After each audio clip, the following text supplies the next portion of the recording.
So I was going through some books this morning because I was going through and stamping them all with my cool little embosser, and I just figured while I was going through them I could talk about some of my favorites because I've put a gold sticker on every one of my favorite books, so that makes it easy. So this one is called Before the Coffee Gets Cold by Toshikazu Kawaguchi. And this is a series of 5 books. They're pretty small, so they're easy to read. And they're very enjoyable. Like, I feel like a lot of the books I read are very depressing. And, like, while this does have some, like, sad themes sometimes, I think, like, overall it's kind of, like, a playful and nice book that I enjoyed, especially, like, through the holidays. So I'm almost done with this one, and then I have the second one right now that I'm ready to read. So yeah, I am excited to finish this series. I was invested immediately because I accidentally bought the last book, thinking it was the first book because of the way it was laid out in Barnes and Noble. Barnes and Noble. So yeah, that's one of them. And then, the other one I would recommend is, The Island by Gary Paulson. It is about this 15-year-old kid who has to move to, I think another state, and he's like not super into it. And he just kind of like winds up being obsessed with this island, and it's almost like meditative. Like it gave me this like really great feeling of nostalgia, and like I was almost like really proud of this character in a way. Like I wished he was my son, you know? And I just thought it was like really beautifully written. If you like nature and you like something that's a little silly, like I think this is a really good book. I know Gary Paulson also does Hatchet, which I was forced to read in high school, and I don't remember liking it then, but I'm definitely going to give that a revisit. Okay, so this one, wow, what happened here? Okay, so this one is called Too Much and Not the Mood by Durga Chu Bose. And I really love this book. It's like, I don't really remember it being about anything. Which is like a weird thing to say. It's just like, it's just kind of beautiful. It talks about like an inner restlessness that always keeps her on a brink of creative expression. It's a lush, surprising, and affecting examination of what it means to be a first-generation creative young woman working today. So like, yeah, it didn't really feel like it was about anything, but it really just like was a vibe. And I don't know how to describe it otherwise. It just makes me feel good to read it. And it's definitely something that, like, I plan on revisiting over and over. It was, like, really good when I was feeling just generally kind of bad. Because this just, like, makes me feel better. I have no idea how to describe it. But you're going to find out that I'm really bad at describing books, but you should just take my recommendations anyway. So, yeah, that's a good one. Okay, Strong Hearts. Strong Hearts, this has got to be my absolute #1 favorite book of like all time.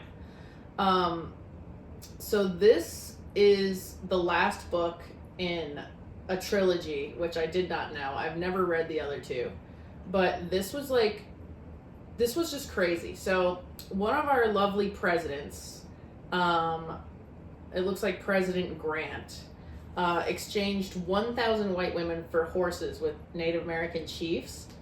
And this is like an actual story, like a true story about that thing. It is a nonfiction book. So like basically, they're the lost journals of this woman named May Dodd. And this woman named Molly Standing Bear made sure that they were annotated and edited correctly. So this is just like really amazing. It's not a part of American history that a lot of people know very much about. And this is like a first-hand account from one of the 1,000 white women who was traded for horses with the Native Americans. It is phenomenal. I can't say enough about it. I got a tattoo because of it. It's basically about like women in the tribes having to kind of become warriors because of the settlers killing so many Native men, and also just about like why these white women were traded for horses, and like first-hand accounts of like a lot of crazy violence that happened between settlers and Native Americans. So I can't recommend this book more. If you're into history, especially American history, you're gonna love this book. It's crazy, okay? H is for Hawk. So I really liked this. This was about a woman who I think lost her father. I haven't read this in a long time. But it's about a woman who lost her father and then started getting into falconing.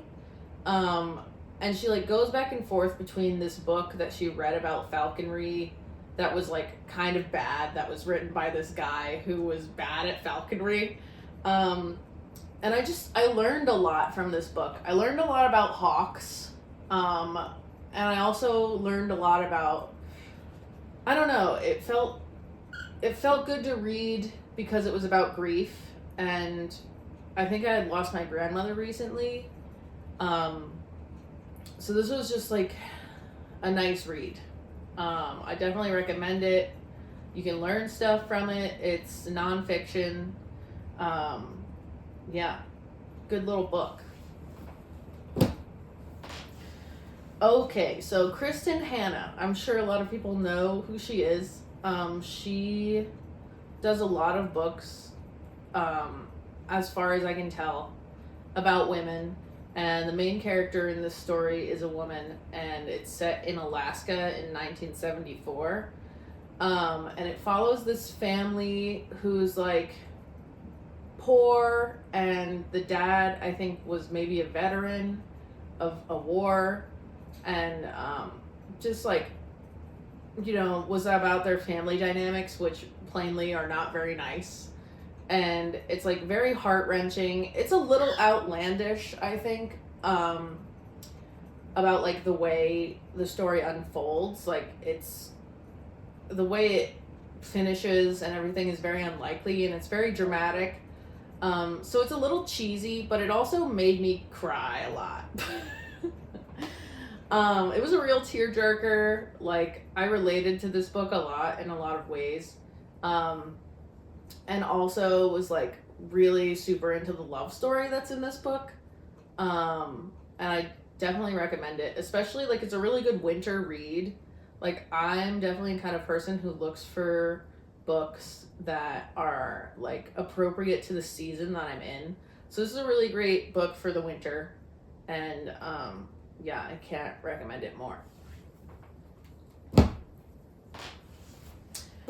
Okay, so this is another nonfiction book about this guy who is a hermit in the woods. I think in Vermont or something. Yeah, it doesn't say on the back of the book. But I love this book. I could not put it down. I inhaled it. I kind of have like a fantasy per se of just like leaving everything I know and living in the woods by myself. So this book was really nice for me to read. It's about a guy who like in his early 20s just kind of has a breakdown. Like, it's not really described at all. But he just kind of says like, I don't want to be a part of society.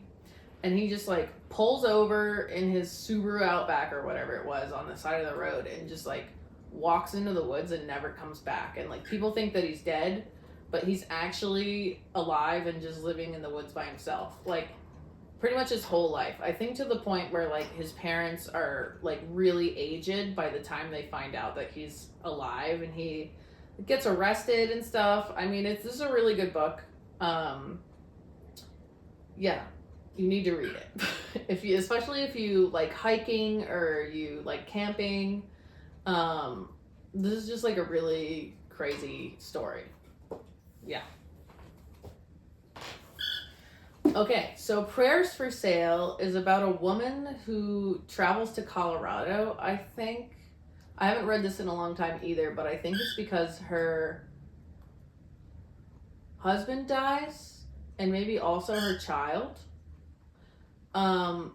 So she's like alone, and it's not cool to be a spinster back then, so she like goes to this mining town in Colorado and I think finds a man to marry. And this is just like a really wholesome book. It's like a little depressing, but it has like a really nice ending. And it's about quilting. There's a lot of quilting going on, and it's very much about like what life in the mountains was like and how communal it was once upon a time. And yeah, I just really liked it. This is also another one that's good to read in the winter, but you don't have to.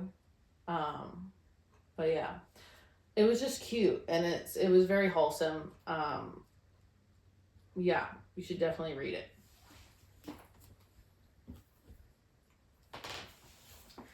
Okay, so The Book Thief. This is a classic. This is the first book that I read in my adult life that made me want to read more.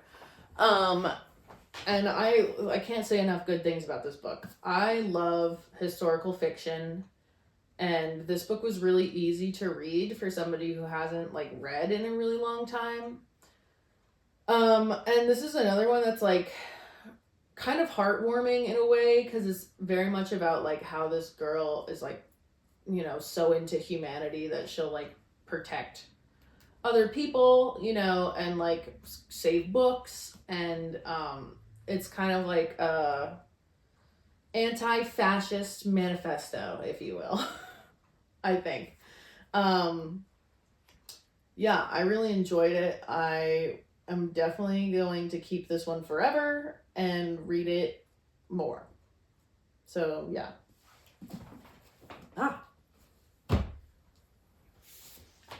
Okay, The Horse. This is like a newer book, I think. It was recently released, and I really enjoy it. It's by Will Vaulton, or Valutin. I don't know. But I really, really like this one. It is definitely depressing. Like, this one kind of like put me in a little bit of a hole. So if you're like not in a good headspace, it might not be the best book for you to read. But it's about this guy who I think has addiction issues, and basically this like really sickly horse shows up on his property, and it like forces him to change his life because he doesn't want the horse to die. And like the whole time you're like, is this guy hallucinating or what? And yeah, I just really enjoyed this. It's like a short read. It's kind of thin. So it's nice if you're like kind of stuck in a little bit of a rut and you just want to like bust a book out real quick and get like another read under your belt. I always have a goal for myself every year as to how many books I want to read. And I think I might have read 42 books this last year, and that includes audiobooks. So like that's not really ideal for me. I'd like to actually read a bunch of physical books. But I have a life, so I can't do that all the time. Okay, so The Lying Life of Adults is by far one of my most favorite books. This book is originally like in Italian, and it got translated to English. And it is just like if you're a feminist, this book is so good. It's about like this girl who kind of winds up hating herself because her father compares her to somebody that her father really doesn't like. and then she has like a shitload of mental issues, kind of in her like preteen and teen life because of that. And then she like feels like she has to go see her aunt, which is the person that her father compared her to. And it's just so good. It's so crazy, and unhinged at the end. Like, especially I think for Italy, like I have friends in Italy, or friends who live or are from Italy, and they've talked about how kind of stifling Italian culture is in a way where there's like not a whole lot of freedom of expression. And I just feel like she's just such a little badass, and I love her character. There's almost nothing insufferable about this book. Like, a lot of the times when I read a book, the type of character that development that happens, especially with young women, is like insufferable. They're just like whiny and annoying and like really dumb. And I didn't feel that way at all reading this book. I just loved this character from the very beginning, and really resonated with her. So yeah, read that one. Okay. Okay, this is gonna be an obvious one. Where the Crawdads Sing by, is it Delilah or Dahlia Owens? I don't remember whatever happened to her. Did she go to jail for killing somebody? I don't know. You've heard of this book. You know this book. This book is really good. The movie, I actually think, was a pretty good adaptation for the book, but I do feel like they didn't capture the exact feeling of loneliness that this book makes you feel. Like, I like this book because of the way it makes me feel. And it makes me feel like isolated and incredibly alone, like exactly like the character feels. Like, the movie does not do justice to the amount of time this woman spends alone, and how like disheartening it is when her like kind of lover disappears, and how vulnerable she is after that, because she's a woman living alone in the swamps of, I think it's North Carolina, or Georgia, I don't remember. But this is like a really incredible book. I will say again, it is a little bit cheesy with the way things unravel. Like, there is like a murder twist in this, and I felt like that was really kind of outlandish. But I still enjoyed the book, and I did like how that developed her character. And again, this character is not an insufferable character. Like, her character development is actually really interesting and good. Oh my god. Tom Lake by Anne Pratchett. This is an awesome summer read. I ate this book. It's about this like young actress, kind of, and she's like retelling. It's a woman who has 4 kids or 3 kids, and they have a farm together, and she's like retelling her childhood to them, which like is mostly when she's a young actress, because she dated this guy for a brief stint that wound up being a famous actor. And it is just like riveting and really enjoyable and easy, and it's not depressing, and it's just like fun. And it's also like heartwarming. It feels really genuine, and I love also the character development in this book. Yeah. It's just beautiful. It's kind of a beautiful little book. It's a little perfect little beautiful book. Okay. All right, Over the Plain Houses, by Julia Franks. This is another little feminist manifesto for you. I love this book. It's very pagan, it's very witchy, it's very Appalachia, or however you want to say it. But yeah, it is about this woman who is married to a preacher, and he kind of goes insane, and then And he's going insane literally just because she's like hiking. She's like going out into the woods, and he like thinks she's cheating on him, and he like loses his mind. Um, yeah, really good book. Um, cannot recommend enough. Very very women empowerment. She winds up like getting pregnant by him, and you know, you have to see what she does, but it is really phenomenal. Yeah. Okay. Lark Ascending. This is another one. This one is depressing. This one's really depressing. Am I selling it? Am I making you want to read it? But no, for real. This is really depressing. This is also very gay. So if you don't like gay books for some reason, don't read this book. But I like gay books because I'm a little gay. So, yeah. So this is by Silas House. Apparently he's written other books before, but this is a really interesting kind of like end of the world book, about like fascists taking over and, you know, killing gay people and people who oppose them and whatever else. And there's also like wildfires that are coming from California and going all the way across the United States. And people are constantly trying to flee the US because there's like no, you know, there's no place to grow food. It's basically uninhabitable. And they're all going to Ireland. And Ireland is taking refugees. But then at some point, Ireland stops taking refugees. So this is all about like this kid and his family's journey and his neighbor's family's journey, to try to get to Ireland. And it's very dramatic, it's very sad, but it's very good, and it's very beautifully written. So I definitely recommend that book as well.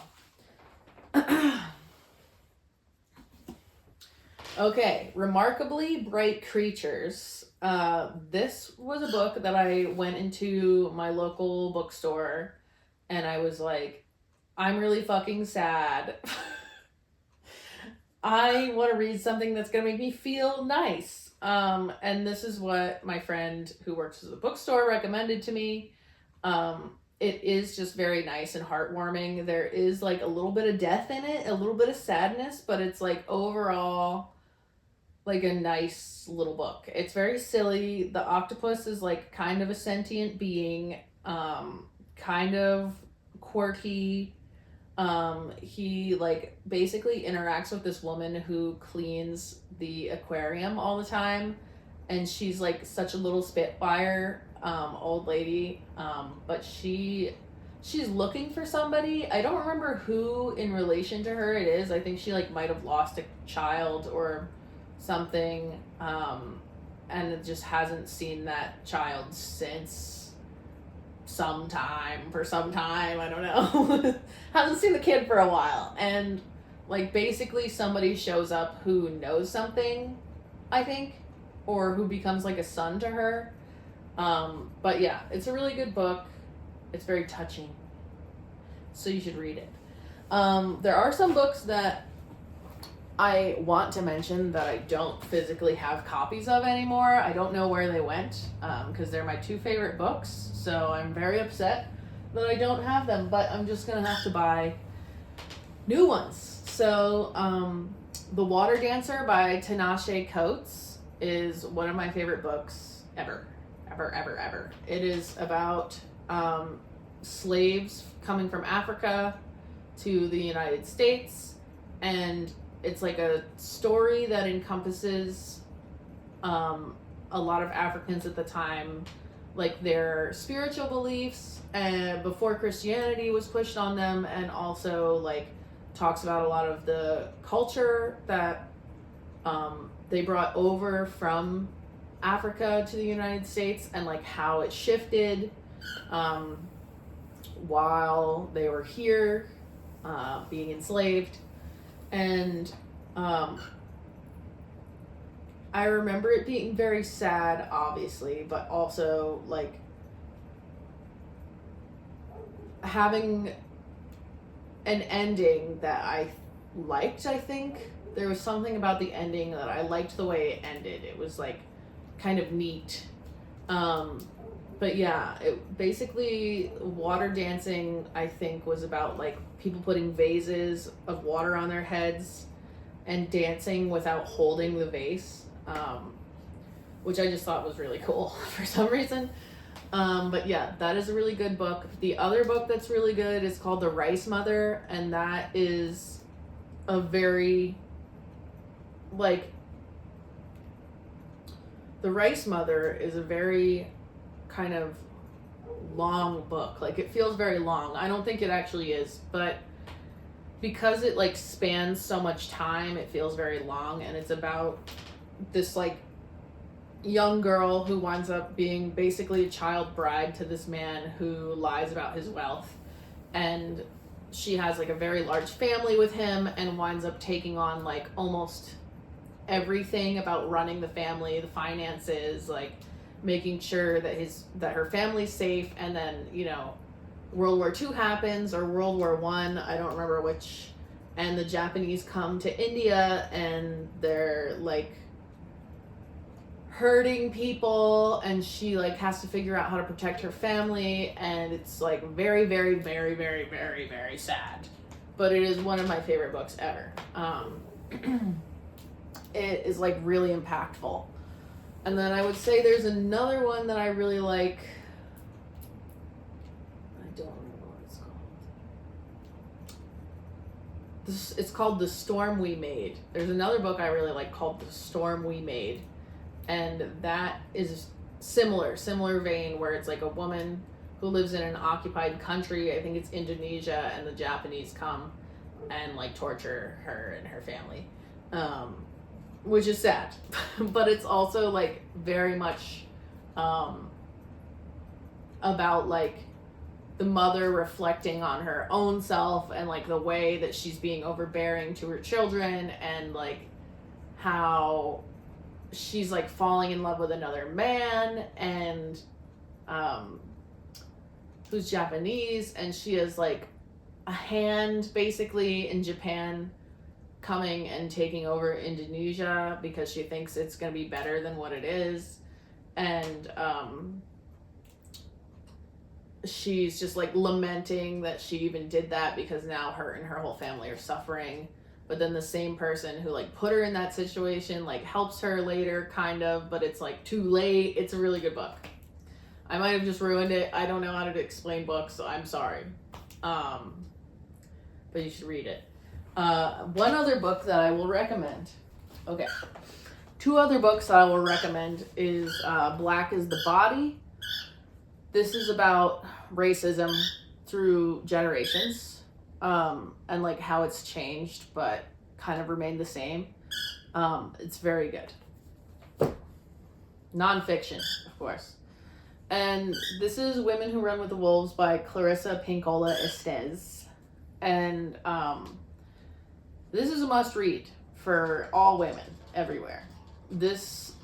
She's like a psychologist, I think, or a therapist or something.